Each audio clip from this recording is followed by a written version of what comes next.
For anybody who's been reading the news the past few days, it's probably felt a little like Groundhog Day.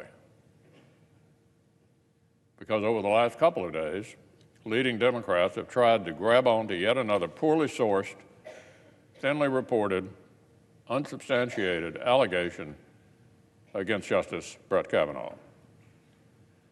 There they go again, Mr. President. There they go again. Called it a one-year anniversary reenactment. Senate Democrats reopening the sad and embarrassing chapter they wrote last September.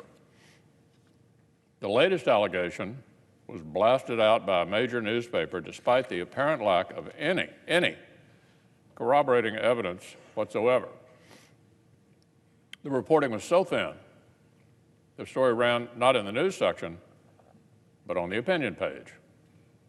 In fact, Mr. President, they've already had to issue an enormous correction. The writers conveniently failed to note that the supposed victim herself declined to be interviewed. And several of her friends say she has no memory of any such thing happening. We all remember this pattern from last time around. Shoot first, correct the facts later. And here's another familiar pattern. Just like last September, little things like facts and evidence didn't stop Democrats from rushing to exploit this. Even as the media was trying to backpedal, a number of the Democratic presidential candidates were hysterically calling for Justice Kavanaugh to be impeached.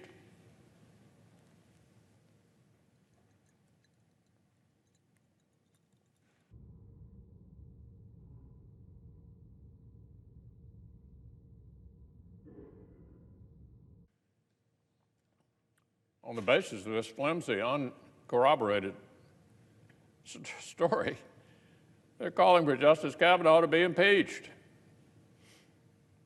That includes several of our own Senate colleagues. And even after the massive correction, no one in that group has backed off of the ridiculous threat. This laughable suggestion is already earning scorn throughout the country, across the political spectrum. A majority of senators and the American people rightly rejected the politics of unsubstantiated personal destruction just last year. It's just as transparent and self-serving today, 1 year later. But it would be a mistake to dismiss this as a bad case of sour grapes. This is not just a left-wing obsession with one man. It's part of a deliberate effort to attack judicial independence.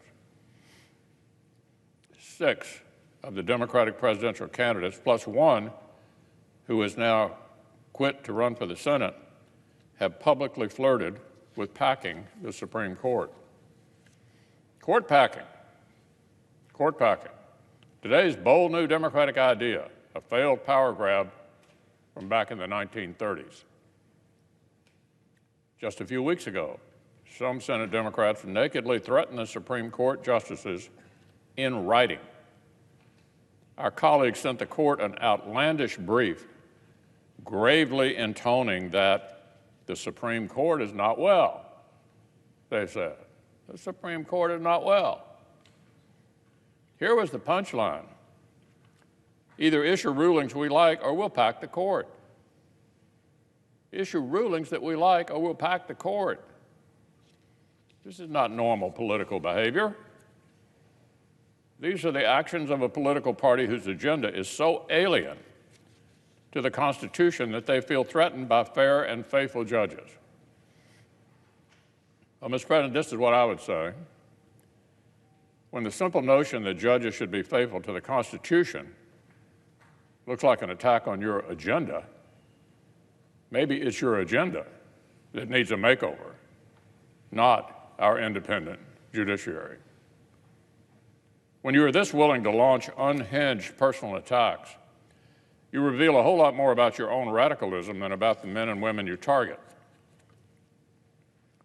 So this is my commitment, Mr. President, and the commitment of all my Republican colleagues. As long as we remain in the Senate, we will fight to preserve our fair and independent judiciary.